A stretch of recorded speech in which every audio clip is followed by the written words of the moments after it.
Hey everybody, Mike Phillips here. Today we're going to do a neat little video on some machine shop techniques.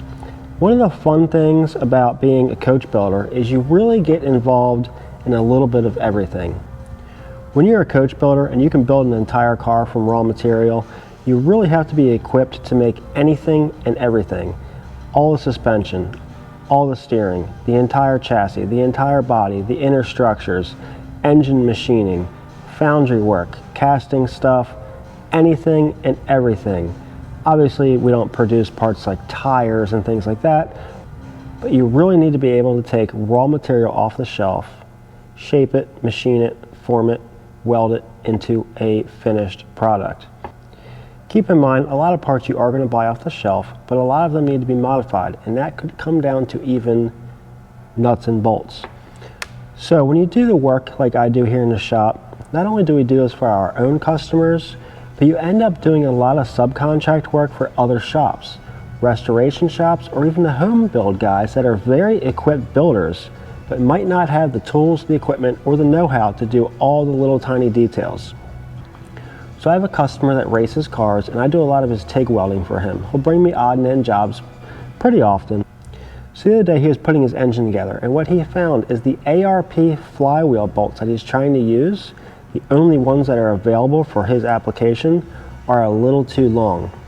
When he draws these in, the bolt bottoms out in the crankshaft before it draws the flywheel tight to the crank.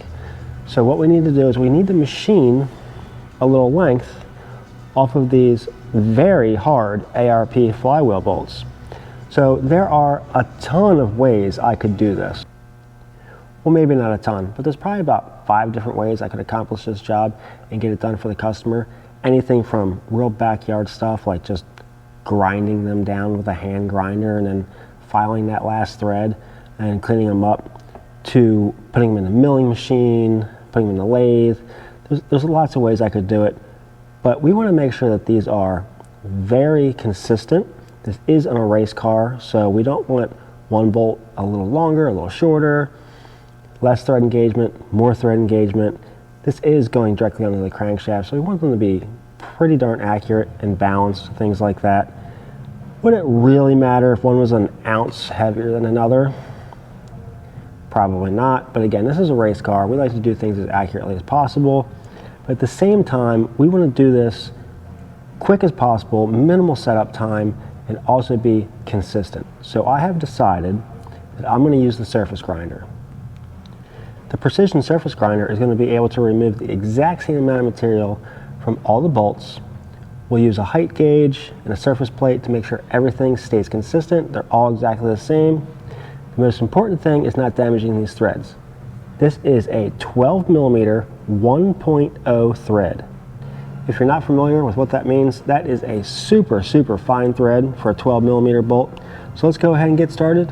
Don't forget to give this video a thumbs up, hit that bell for notifications, and don't forget to subscribe. I busted out one of my surface plates. If you don't know what a surface plate is, it is basically a hardened ground surface. I have granite ones that are the stone granite. They are precision ground. This is a steel surface plate, and these are a very important tool for machine shop work. Having a precision surface to put parts on and your height gauge on and take measurements from anywhere on this table, that's how you can check your machine work, all your grinding work, and everything to make sure you're nice and consistent. So we got the plate out. Let's get some height gauges and micrometers and calipers out, get the parts out, and take a look at what we're doing. So here's an example of a height gauge. So it is a precision ground surface on the bottom, and wherever I put this on the table, I can take the indicator needle, which is a ground bottom surface with a pointer on it, and you can move this up and down.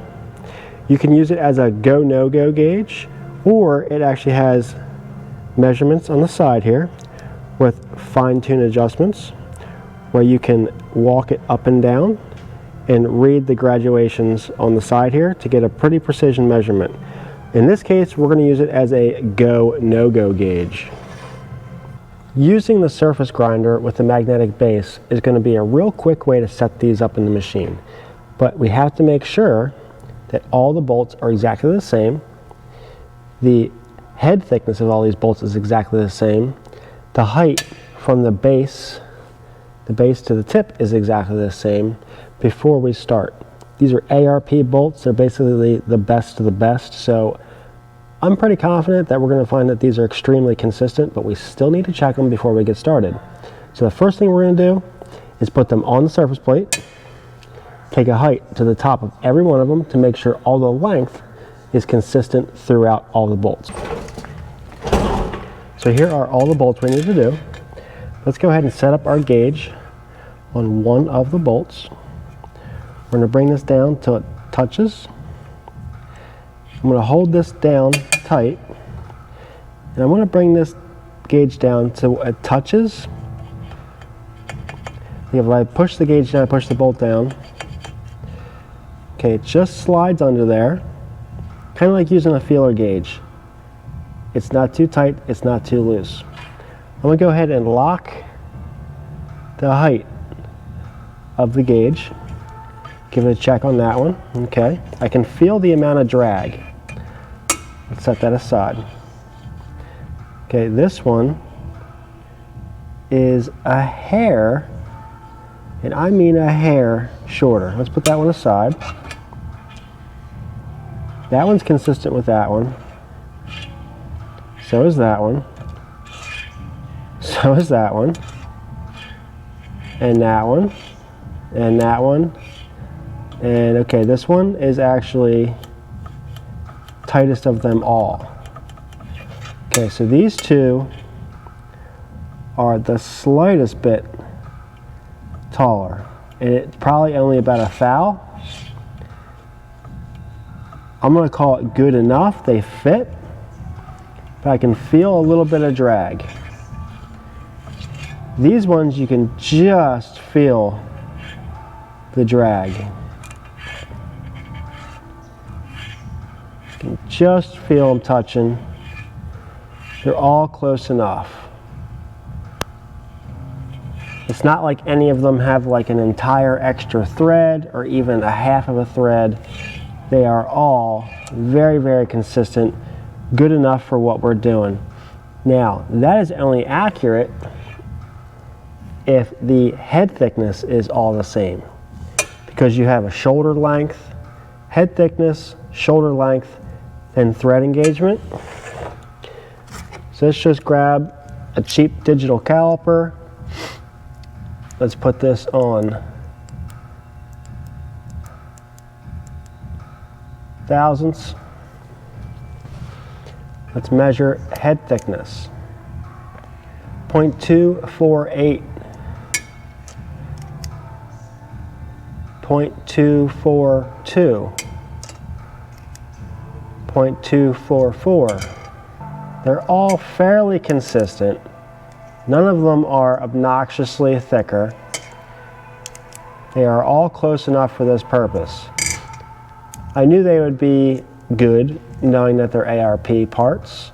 If we were working with some hardware store stuff, they would be all over the place. So you might be thinking, all right, well, what's my plan for not screwing up the last thread? And this is a very interesting thread. Again, it's 12 millimeter by 1.0.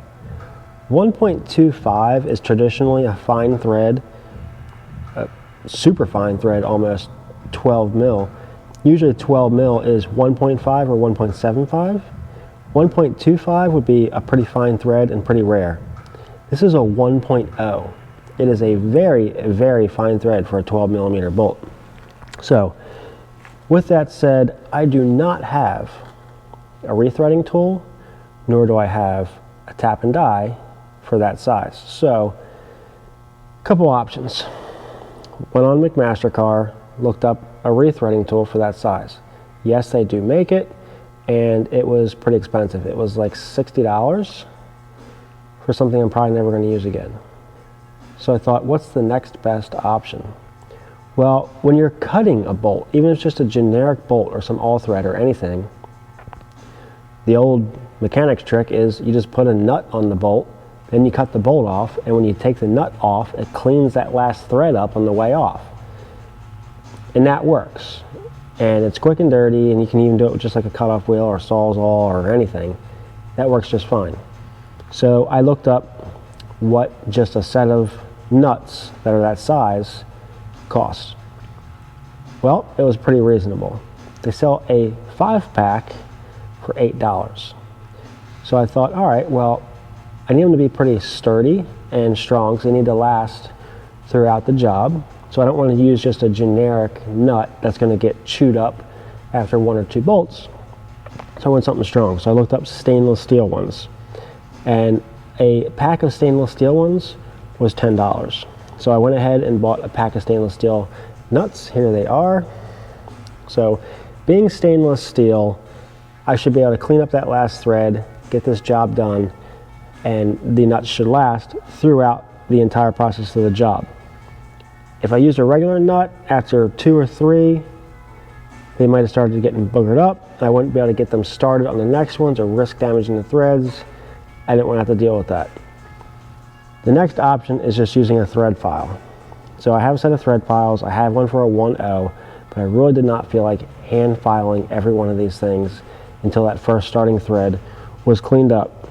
And I wouldn't even know if it was cleaned up because I didn't have a nut to start it in to check it. So I would have to buy some 1.0 nuts anyway. So what we're going to do is take the stainless steel nut and walk it all the way down to the shoulder. And I only have 5 nuts, and we're doing more than 5 bolts. So I'll do 5 at a time. And what we need to take off of here is 4 millimeters. So it's not a whole lot, but that's all the customer needed. He actually originally was going to go with 3, and then last minute he decided, you know what, let's go with 4 to play it safe. That way he knows he can get full torque, draw that flywheel tight, and not risk bottoming the bolt out in the flywheel, and he can get a true torque without doing anything like add washers or stuff like that. You don't want to do that, not on a flywheel. So let's go ahead, figure out how tall these are, figure out how tall they're going to be after taking 4 millimeters off, and get our go no go gauge set up on the surface plate. So here is our bolt with the nut down on the shoulder, and we're going to take our digital caliper and we're going to put this in metric because that's the way the customer gave us the spec. Let's see how tall this is in metric to the top. 28.72.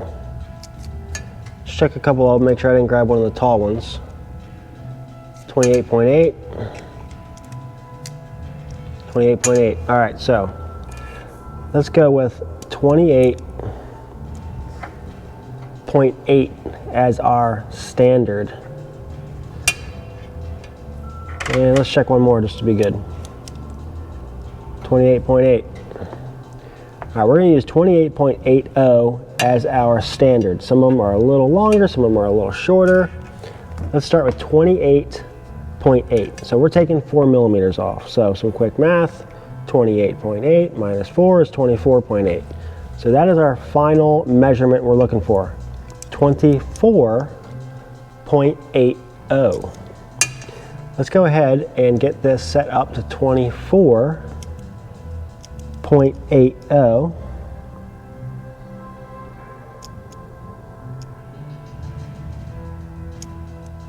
Keep going past it. Come on. There we go. All right, 24.80.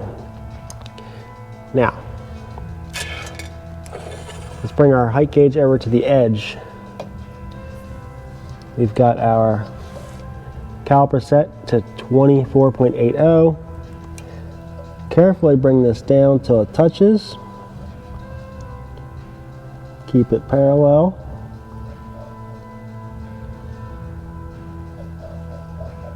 Okay, I'm liking that. Could actually come down a hair more.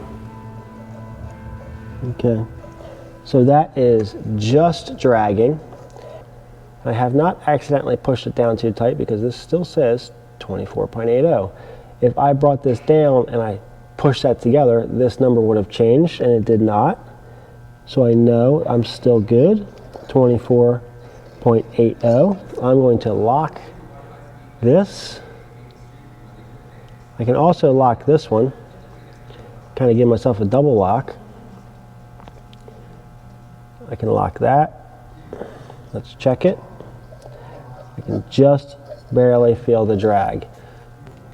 So let's get an idea of how much we're taking off of these bolts.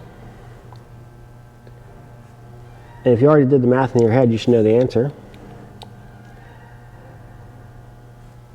If you look closely, we are taking 4 threads off of these bolts. And why did I say if you did the math in your head real quick?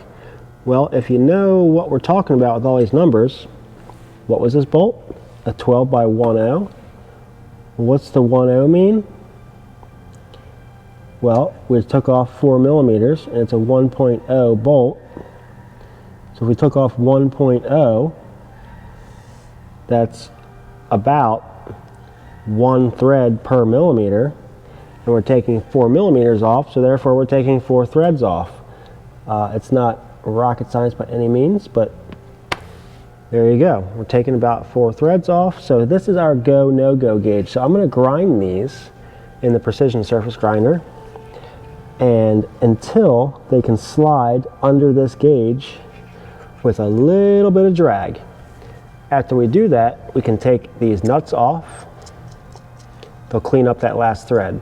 But before I take that nut off, I'm going to do one little thing to the end of these to make this job a little nicer, and I'll show you what that is. So I'm going to say we have about a half an hour of shop time to get this job done to a finished product to where we aren't losing money and the customer is happy with the bill. Now we could use a surface grinder for the entire job, but it would take a little bit longer, and again, I'm trying to do this as fast as possible. So we're going to put these in the lathe and remove the bulk of the material. It's not going to be very accurate, but we'll get a bunch of the material off. Then we'll go to the surface grinder, we'll get them all to the same level, and then slowly bring them down to that precision height we're looking for. So what I'm going to do is I'm going to throw these in the chuck here, and I need to get them fairly consistent. So I'm just going to use another tool bit, lay it on the back here, put the bolt I'm cutting, try to find a spot where it's going to grab the best. So I got that bit in there as my depth, bolt in here against it. Let's go ahead and tighten up the chuck, pull that out, do not leave that in there. Snug that chuck up, put the key away, and now we can put them all at that same depth, snug them up, and once we get that first cut and figure out where that baseline is, we're going to bring it down to about 25 millimeter, take the rest off with the surface grinder. We can zero our dials on the lathe and just pump these out really fast. Just fire it up, bring this in, touch off. Alright. I know I'm taking off about 4 threads. I can see the threads. I'm kind of staring at that. I'm going to go down about 3. Take it out and check it and see where I'm at. Once I get this first one done, I can zero my dials. I can pump these in and out of there real quick without having to do a bunch of checks. Again, this is a rough cut. We're going to finish these with precision in the surface grinder, so we know they're all exactly the same. And we'll know that they're also all perfectly square to the head. Okay, I'm getting close to where I want to be just by eye.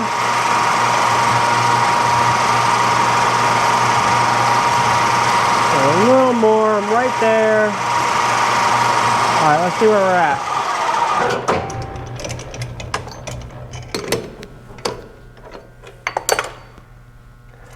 Let's check this. We are at 25.23. You know, I'm going to leave it right there. I was going to go down to about 25.0, but that's good enough. I'm going to zero my dials at that. So I'm going to put this back in, zero my dials. Then I'm going to know where to go with the rest of them. I'm just going to bring this down until it touches off. Maybe even take a skim cut. I did want to go a little more. Alright, let's go right there. I'm going to zero this dial.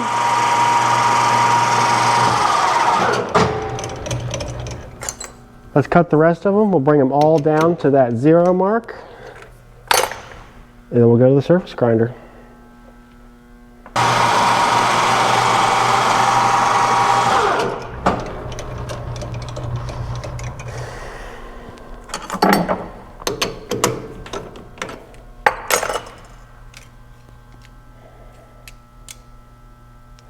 .1.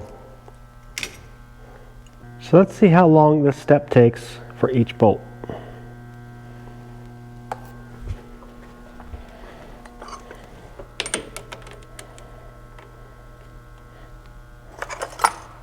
I'm not trying to rush the clock here.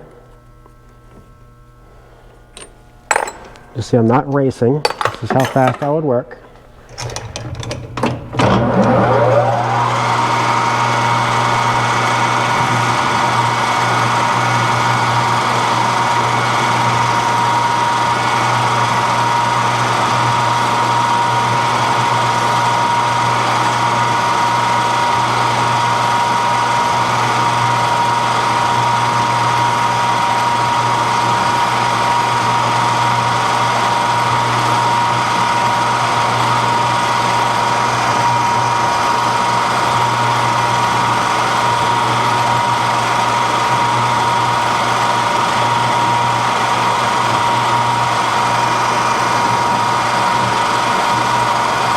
Coming up on our 0 here.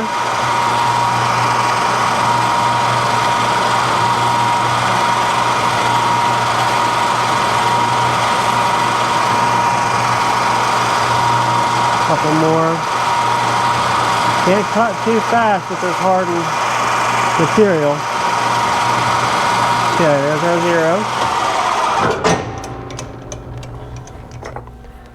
0. Let's check it.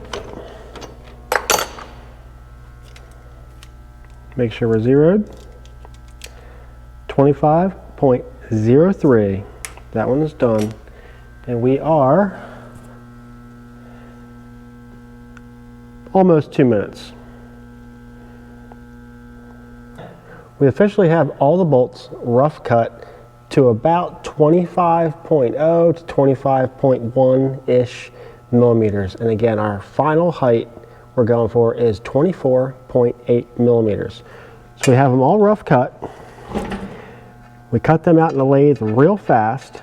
Now there's no good way to get these perfectly true in the lathe so that we know that this end is 100% parallel to the back side. So that's where the surface grinder will come in to put these all at the exact same precision height, all perfectly parallel to the back side to the head. The threads will be nice and they'll all be exactly the same. Let's head over to the surface grinder, show you how we're going to do that. So if you're not familiar with what a precision surface grinder is, here's my machine right here. It is a Brown & Sharp 2LB from the 1930s. It's a great machine. It is extremely accurate. It was extremely well maintained. And I am the second owner of this machine. This machine is so old, I actually have to run it off of this phase converter here. This runs off of old Philadelphia 2-phase electricity. If you're not familiar with what 2-phase is, there was only a couple cities in the entire United States that ran 2-phase. That was the predecessor to 3-phase electric. In commercial stuff, you needed more than 1 phase. Everything today is 3-phase. This is 2-phase. Philadelphia, still to this day, in Old Philly, still has 2-phase running through the lines. So this right here takes my 3-phase, knocks it down to 2-phase. Maybe I'll do a video on that someday and explain it a little more, but let's go ahead and show you how this thing works. So I'm not going to get real crazy into this because I will do an entire video on surface grinding, but basically you have a grinding wheel here. There's lots of different types of wheels you can put on there. This is just a traditional stone wheel. You have your height adjustment here, which brings the wheel up and down to the table. It has graduations on the side there. Then you have your two knobs here. This one moves the table across the grinding wheel. This one moves it back and forth. You can clamp your parts right to the surface, or this is a precision ground magnetic vise. So what you do is you go ahead and put your part right on this plate, turn the magnet on, makes it stick there. You start moving the part back and forth underneath the grinding wheel. As you lower the wheel down, you go across your entire part, and you can precision grind a perfectly flat part, edge to edge, all the way across. Before I start, let's not forget to dress our wheel. So you have a diamond tip wheel dresser. What you want to do is make sure the bottom of this is dust free. You always want to wipe your table.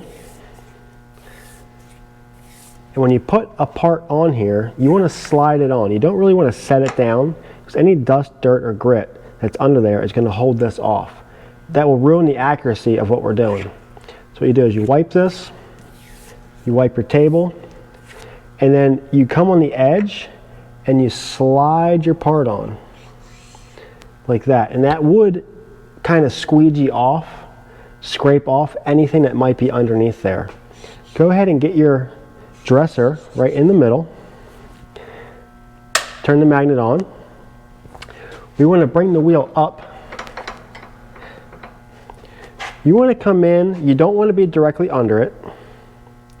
You want to just be just off the back side of the curve. You don't want to be up too high, so just off the back side. And you always want to be on the back side of the rotation. So our rotation is clockwise. So it comes up and dresses across the top of that.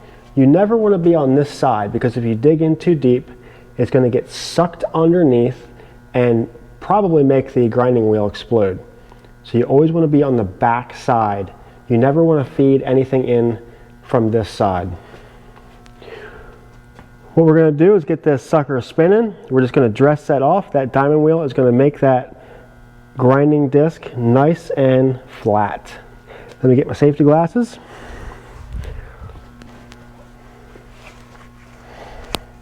Okay, so this is a safety glasses on job.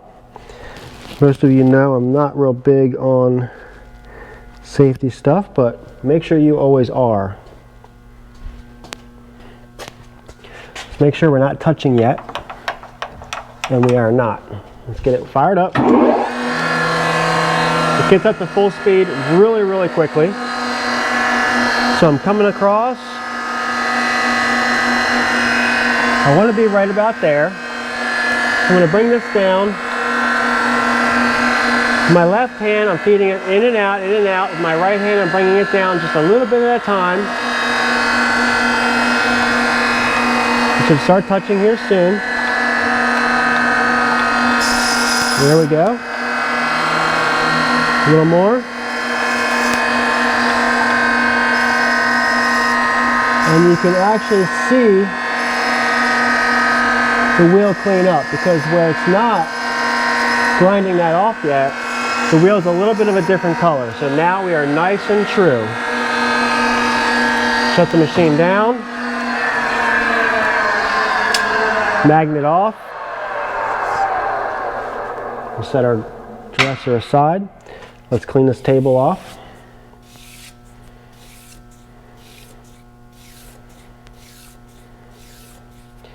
Okay, we are ready to start doing our bolts.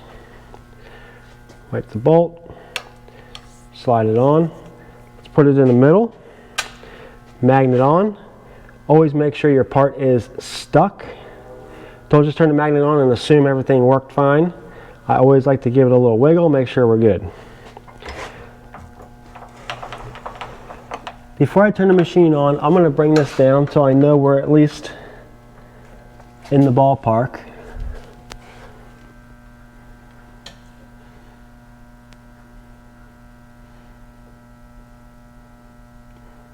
Okay, it's not touching, but it is fairly close. Again, you don't want to be right under it or on this side. You want to enter from this side of the wheel over. That way if it catches, it spits the part out, but it doesn't get jammed under and break the wheel. So we got our part. Go ahead and put it in the middle of the table, turn the magnet on. This part is now stuck there. It is not going anywhere.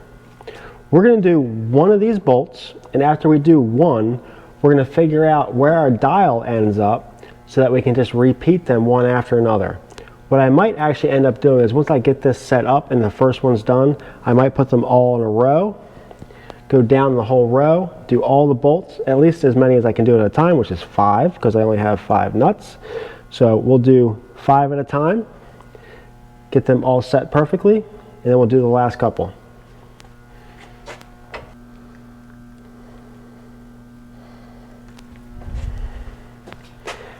Part is magnetized. So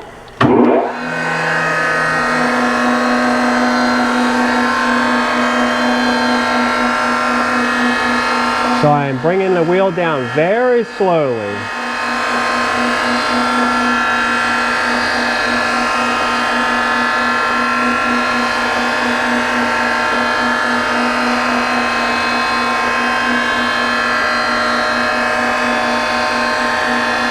The wheels on this are so tight and accurate. Okay, see, we're just starting to get a spark.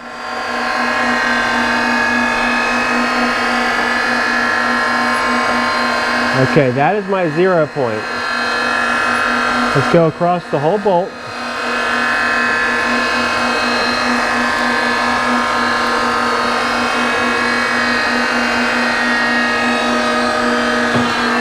Shut her down.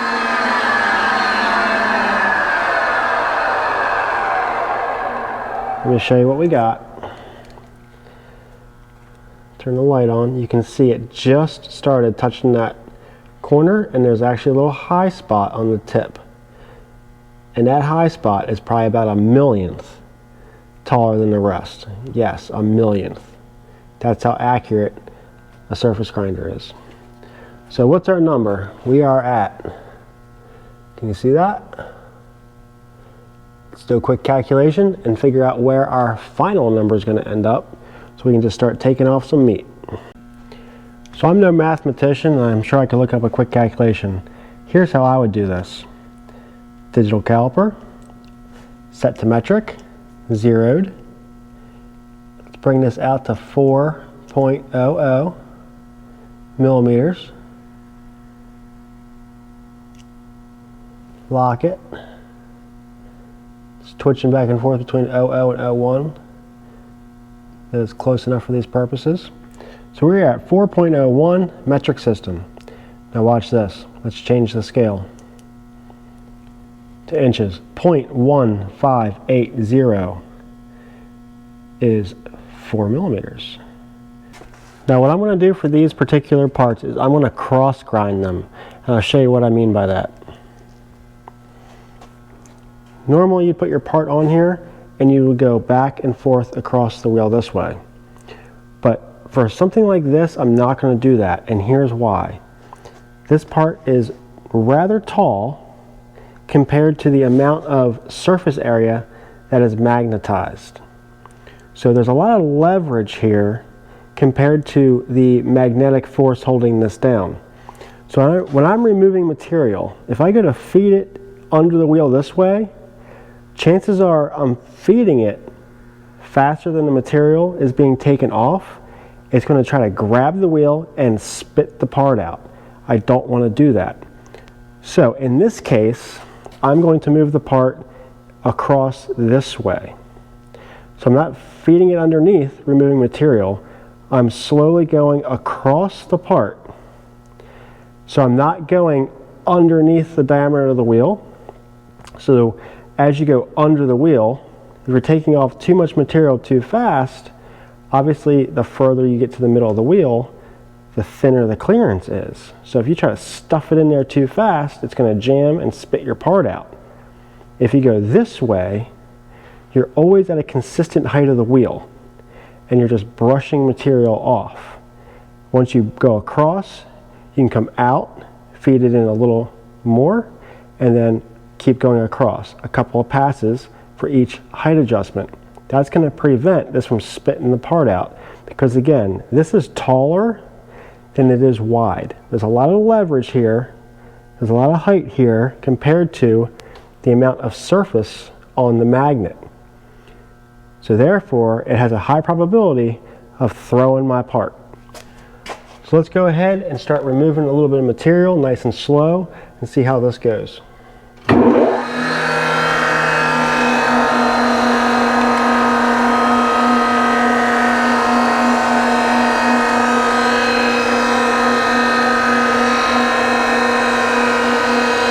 So we're basically at the lowest part of the wheel.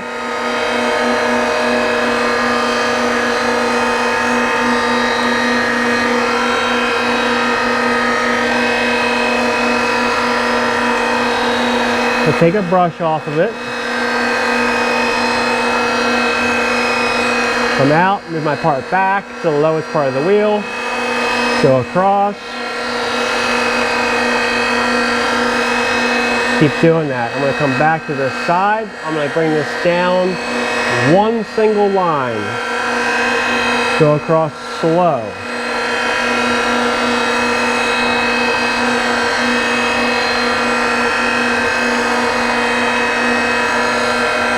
This first one is going to take a little bit. After we do the first one, we can put a bunch of them in here all at once and run some parts. This is a little bit of R&D we're doing right now to see how this goes.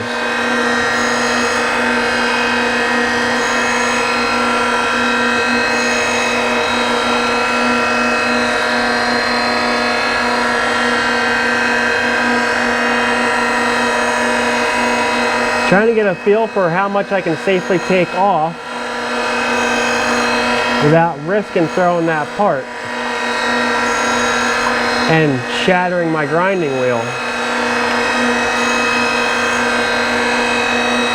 This is all because it is taller than it is wide and we don't have a lot of clamping force. So if we take off too much material and we try to feed it in from the end, it's going to grab it and throw it. So we're cross grinding it. I don't know if that's the technical term. That's what I call it, because I'm cross-feeding it.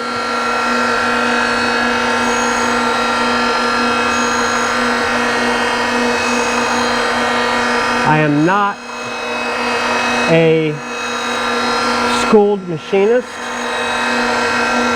Not one single person has ever taught me one single thing about machining. I'm 100% self-taught, never worked for anybody but myself. I have a lifetime of buying machines and teaching myself.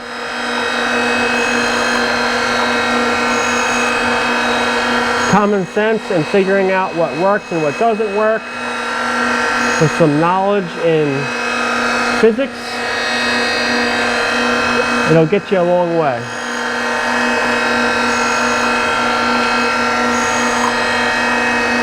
So this cross grinding technique I'm doing is working well. Not fast by any means. Let's see where we're at. So I've decided this is going smooth enough that I'm just going to do 5 at a time. Let's speed this up a little bit. I was originally going to do just this one, get it to a finished product, make sure everything goes smoothly, then do a set of 5. Since I only have 5 nuts, I can do 5 max at a time. If I did that, it would be left with a second set of just 2 to finish at the end. So instead of doing this one by itself, then 5, and then 2, I'm just going to do 5 now, and then 3, and be done with it. I'm very happy with how smoothly this one went. So I'm going to go back to my baseline, get the rest of them down to where this one is at, and then finish off this set of 5, and then we'll do a set of 3. I specifically set these up in a certain manner so that I have, see these stripes here? Those stripes are the actual magnetic strips. The whole table gets magnetized, but those strips are the real magnetic areas. So I put them in a spot so that there's at least 3 strips under each bolt to get the most magnetism as possible on these. If you're doing something really small and you put it between those, you'll find it doesn't magnetize very well. You got to get it on one of those lines. So I don't have these bunched up real tight. They are spaced between them, specifically to get the most magnetism on those parts. Let's get back to our baseline.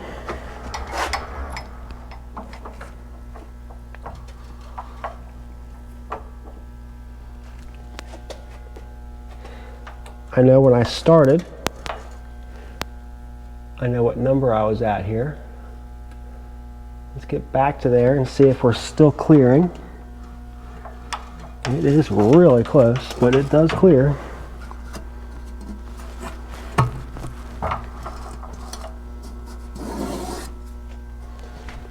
I'm going to come up just a hair.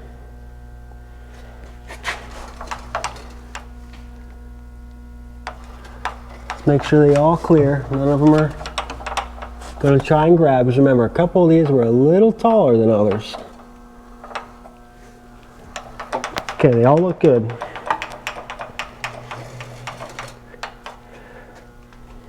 Go ahead and fire up.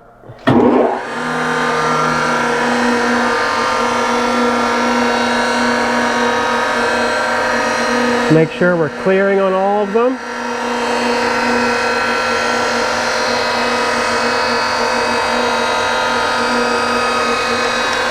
Here we are.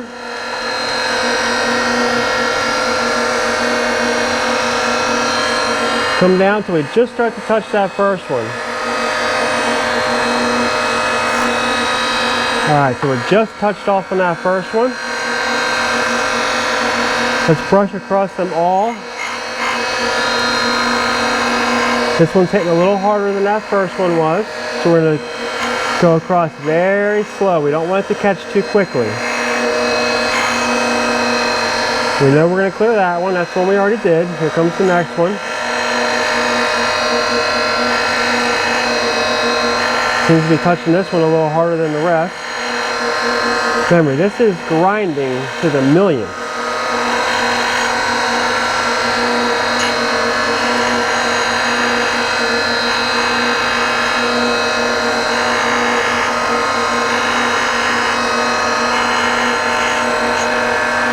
Okay, so we'll go across. We'll feed this out just a little bit to make sure we got the edges of all these. So we didn't get the edge of that one 100%.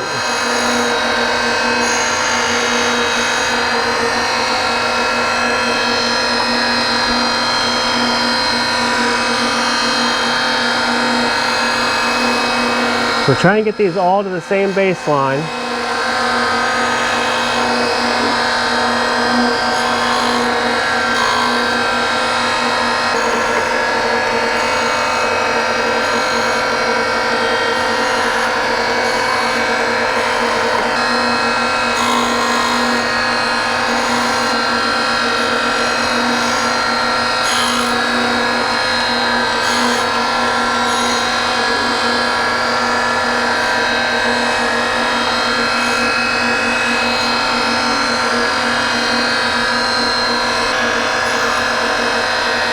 Alright, I just saw a little bit of sparks come off that middle one.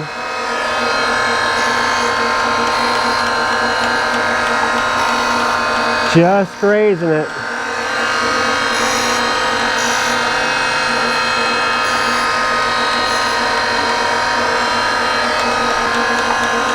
This next adjustment will all have them the same.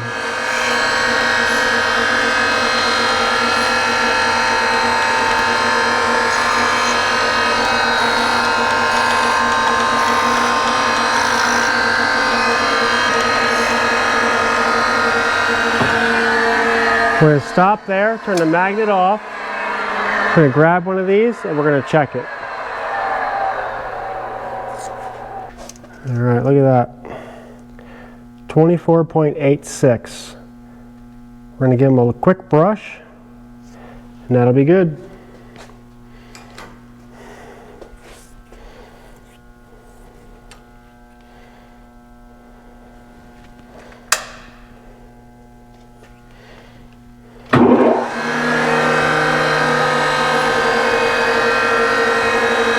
So for this final pass, I am going to traditional grind it.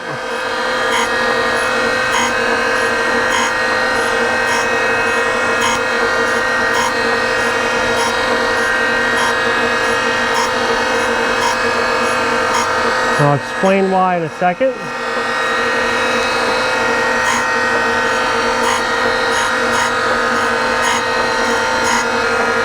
Okay.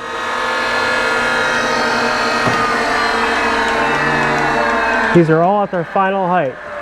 So let me explain why I did that last pass the traditional way. So here's why I did that last pass in the traditional manner. It was a very, very, very light pass, so I had no risk of spitting parts. But if I went that way the whole time, I would only be able to take super light passes. It would take forever even to remove that last 0.2 of a mil. So I cross ground it, how I explained earlier, so I could take some decent cuts, nothing crazy, but they were decent passes. It still took a little while to take off that 0.2 mil, but it would have taken 10 times longer or even more than that if I went the traditional way. And here's why I did it that way. So I already explained why I cross grounded initially, but for that last pass, here's your part, okay? I'll get the zoom lens out and show you how incredibly perfect this finish is. It is flawless. It is dead flat, mirror finish, side to side, all the way across. But before that last pass, and I'll show you one on this next set, before I do that last cross, I'll show you what the finish looks like. So let's say that this roll lock, let's say that this is the grinding wheel, okay? So this is in there spinning. Here's our part, okay? So we were going across it this way. Well, think of the contact area, okay, the bottom here. So that comes across and it only touches on that one little edge. And I'm feeding the table and I'm coming back across. Okay, well, by doing it that way, if I was going to get a perfect finish, I would only be able to twitch the table and then go back across and then twitch it, come back across and then back across and then back across. By doing that with that narrow surface area, that way, you're going to have areas that weren't ground and inconsistencies. And to be honest with you, you wouldn't even be able to feel it. It would look like the surface of a record, but you really wouldn't even be able to feel it with your fingernail. It would feel perfectly flat, but you wouldn't have that perfect finish. In all reality, it isn't perfectly flat. If you put it on a surface plate, like the one in front of me here, shine a light under it, you would see light passing underneath of it in all the imperfections in that surface. So with the finished grind, by passing it across the wheel this way, back and forth, back and forth, back and forth, while feeding it this way, it hits 100% of the surface exactly the same. It is 100% ground all the way throughout. No areas skipped. I hope that makes sense. Let me walk you over to the grinding wheel and kind of show you a little bit better what I'm talking about. So you can see that this wheel is about a ½ inch thick per se. When this is on here and you're only going this way, because remember, only the lowest part of this is touching. Only the lowest point is touching. So if this goes across and only that lowest point, and I'm moving the table this way, I grind it, I move the table this way, I grind it, I move the table this way, I grind it. The contact area, that lowest point, is such a narrow little area that comes across. I'd have to move this the slightest bit and do it again and again. You'd never be able to hit all of the surface. So by going this way while traveling across the width, by the time you get to the other side, you have covered the entire surface. I hope you can visualize that, but look at that surface. Let me show you one that I didn't do the final grind on yet. Let's bang out this last set of 3. We'll figure out the number we stopped at, 43, just so happens to be my lucky number. Let's get these down to 43, and I'll show you that finished grind, and I'll show you what it looks like before the finished grind.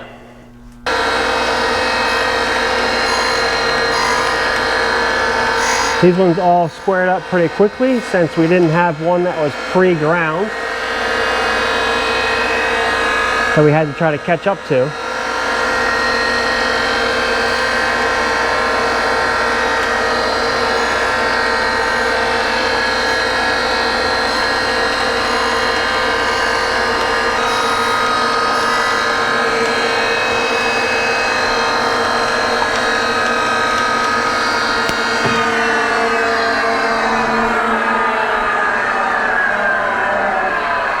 Okay, can you see the finish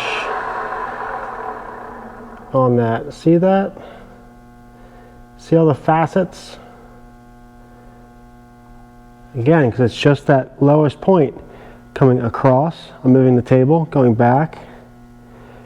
So all those areas, kind of like when you run an English wheel and you have a bad tracking pattern, if you know what I mean by that. If you watch my channel, that would make sense. So, by going the other way, while traveling across, it hits the entire surface flawlessly. Let's do that finish cut now. So we're going a hair more.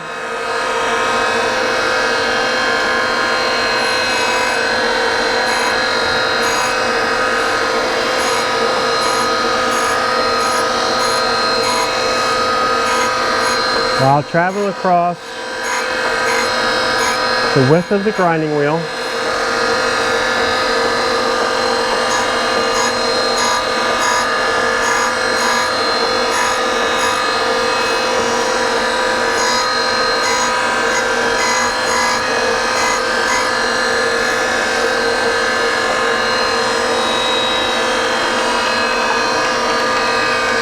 Now look at the surface. This is a true surface.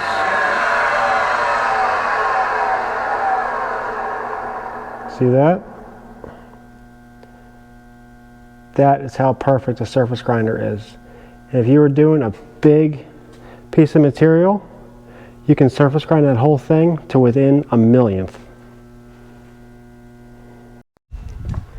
So the last bit of this job is by far the least precise part of the ordeal. Before I take the nuts off of these, I want to put a slight bevel on the end of all these bolts. So how are we going to do that? Nothing fancy. Just an old crappy bench grinder.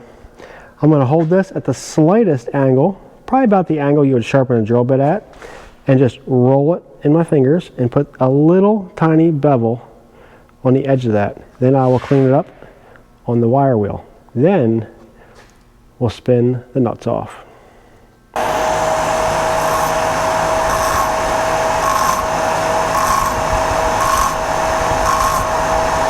Just brushing on the slightest little bevel on the end of that. And it's pretty easy to be nice and consistent this way, actually, just to put a little angle. Otherwise, that starting thread is just too sharp. And it'll be very difficult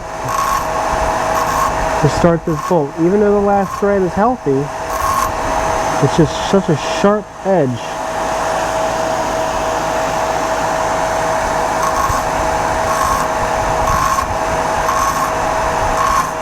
So just gently from the angle, Grind a light bevel on that. All the way around. I don't know if you can see that or not. Let's hit it with the wire wheel. It's a pretty fine wire wheel. I like that.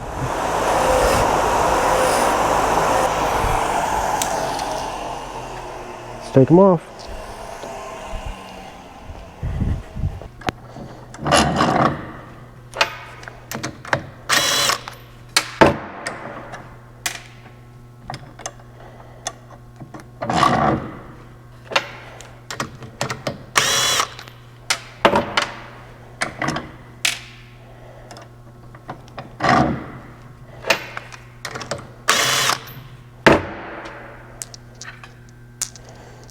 Check them out on the surface plate. Let's see how we did. We got all of them finished. I haven't checked any of them yet. This is our finished height. Just starting to drag. That one's perfect.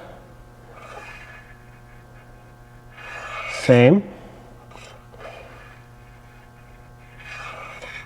They are all exactly, perfectly symmetrical. Now the real question is, how clean are the threads?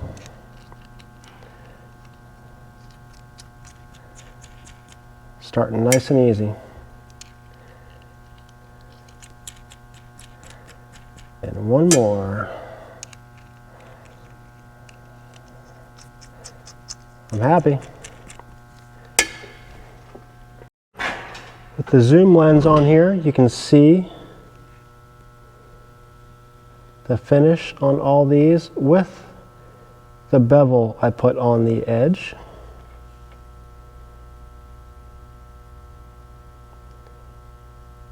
You can see that surface finish. I'm very satisfied with how this came out. So that was the quickest way I feel I could have done this job with the equipment that I have in my shop. We took hardened ARP flywheel bolts. We took a couple quick measurements, made sure they were all symmetrical enough that we could just rough them all out the same and take a base measurement from the back of the head to the tip and know that measuring it in that manner, they will all come out relatively equal. Once we figured that out, we threw them in the lathe, took a quick rough cut, got all the material hogged off, put them in the surface grinder, trued them all up perfectly, exactly mirror finished to the exact same height. Didn't damage any threads, beveled them, cleaned them up with a wire wheel, checked them with the height gauge, good as gold. This customer can now finish his engine build, get his motor back in his race car. I hope you really enjoyed watching this video, maybe you learned a few things about machining, surface grinding, maybe got a few ideas, put a couple light bulbs on, something you haven't seen before, maybe some of the ways I just did some quick calculations. Hope you picked up something from this video. Don't forget, give it a thumbs up, click that subscribe button, turn the bell on, and watch the rest of my videos. Take care.